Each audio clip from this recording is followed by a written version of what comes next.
أعوذ بالله من الشيطان الرجيم.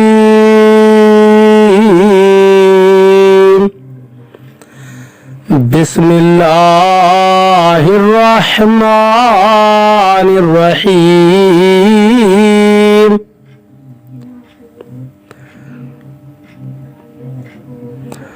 عما يتساءلون عن النبأ العظيم الذي هم فيه مختلفون.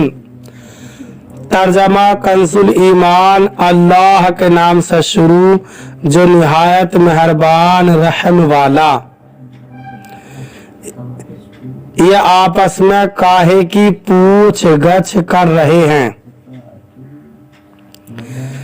بڑی خبر کی جس میں وہ کئی راہ ہیں.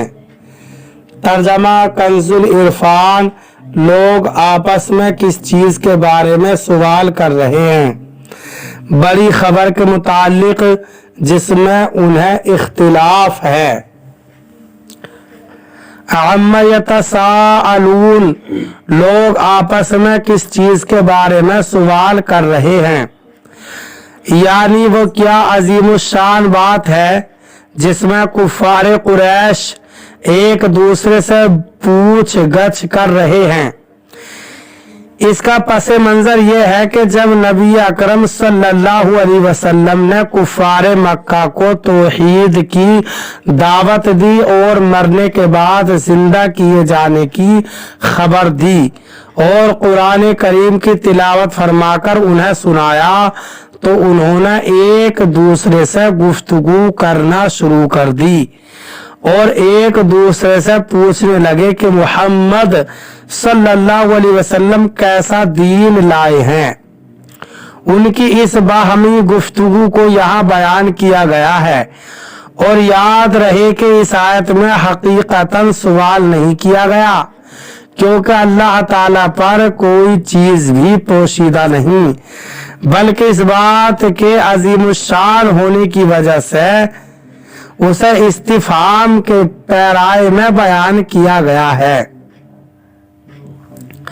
عن النبأ العظیم بڑی خبر کے متعلق اس آیت اور اس کے بعد والی آیت میں وہ بات بیان فرمائی جا رہی ہے جس کے بارے میں کفار ایک دوسرے سے گفتگو کر رہے تھے. چنانچہ ارشاد فرمایا کہ وہ اس بڑی خبر کے بارے میں گفتگو کر رہے ہیں جس میں انہیں اختلاف ہے. بعض مفسرین کے نزدیک بڑی خبر سے قرآن پاک مراد ہے اور اس میں اختلاف سے مراد یہ ہے کہ کفار میں سے کوئی تو قرآن پاک کو جادو کہتا ہے، کوئی شعر کہتا ہے، کوئی کہانت اور کوئی اور کچھ کہتا ہے. بعض مفسرین کا قول یہ ہے کہ بڑی خبر سے تاجدار رسالت صلی اللہ علیہ وسلم کی نبوت اور آپ کا دین مراد ہے اور اس میں اختلاف سے مراد یہ ہے کہ کفار میں سے کوئی سرکار دو عالم صلی اللہ علیہ وسلم کو جادوگر کہتا ہے، کوئی شاعر اور کوئی کاہن کہتا ہے. اور بعض مفسرین یہ کہتے ہیں کہ بڑی خبر سے مرنے کے بعد زندہ کیے جانے کا مسئلہ مراد ہے اور اس میں اختلاف سے مراد یہ ہے کہ بعض کافر تو اس کا قطعی طور پر انکار کرتے ہیں اور بعض کافر اس کے بارے میں شک میں ہیں. کلا سیعلمون ثم کلا سیعلمون. ترجمہ کنزُ ایمان ہاں ہاں اب جان جائیں گے، پھر ہاں ہاں جان جائیں گے. ترجمہ کنزُ عرفان خبردار وہ جلد جان جائیں گے، پھر خبردار وہ جلد جان جائیں گے. کلا سیعلمون خبردار وہ جلد جان جائیں گے. اس آیت اور اس کے بعد والی آیت میں ارشاد فرمایا کہ کفار جیسی باتیں کر رہے ہیں در حقیقت ویسا نہیں ہے